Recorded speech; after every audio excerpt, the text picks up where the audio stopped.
Hello friends, কেমন আছো তোমরা সবাই? আমাদের চ্যানেলে তোমাদের সকলকে জানাই স্বাগত। আজ আবারও হাজির হয়ে গেছি একটা রেসিপি নিয়ে। কি ঠিকই ধরেছো, আজ বানাবো মটরশুঁটির কচুরি। মটরশুঁটির কচুরি তো আমার ভীষণ পছন্দের। কার কার এই মটরশুঁটির কচুরি খেতে ভালোবাসো অবশ্যই কিন্তু কমেন্ট করে জানিও। আর তার জন্য আজকে আমি এখানে 750 গ্রাম আমি মটরশুঁটি এখানে নিয়েছি। পরিমাণ অল্প একটু আদা কুচি নিয়েছি আর পরিমাণ মতো জল দিয়ে ভালো করে আমরা কিন্তু পেস্ট করে নেব। খুব বেশি জল দেবো না, কারণ বেশি জল দিলে জিনিসটা পাতলা হয়ে যাবে। যে থিকনেসটা ঠিক এইরকমই হবে।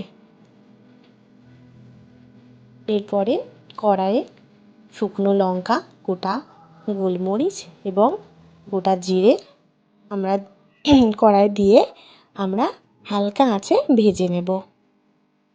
এরপরে আমরা এটাকে গুঁড়িয়েও রাখবো।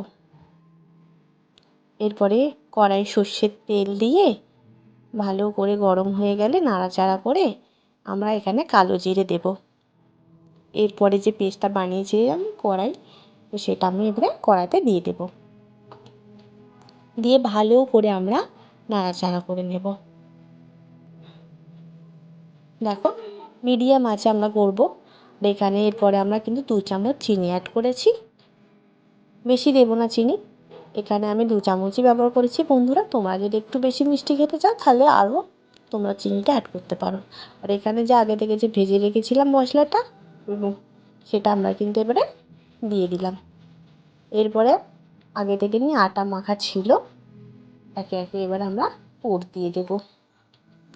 তো বন্ধুরা, কারা কারা এই শীতকালে গরম গরম কচুরি খেতে ভালোবাসো অবশ্যই কিন্তু কমেন্ট করতে ভুলো না। আর আমাদের এই চ্যানেলটাকে যদি সাবস্ক্রাইব না করে থাকো, প্লিজ তোমরা একটু সাবস্ক্রাইব করে দিয়ে আমাদের পাশে থেকো। তোমরা পাশে থাকলে আমরা আরও উৎসাহী হব। তো দেখো বন্ধুরা, আমরা কিন্তু একে একে সমস্ত পুর এবার আমরা দিয়ে দিচ্ছি।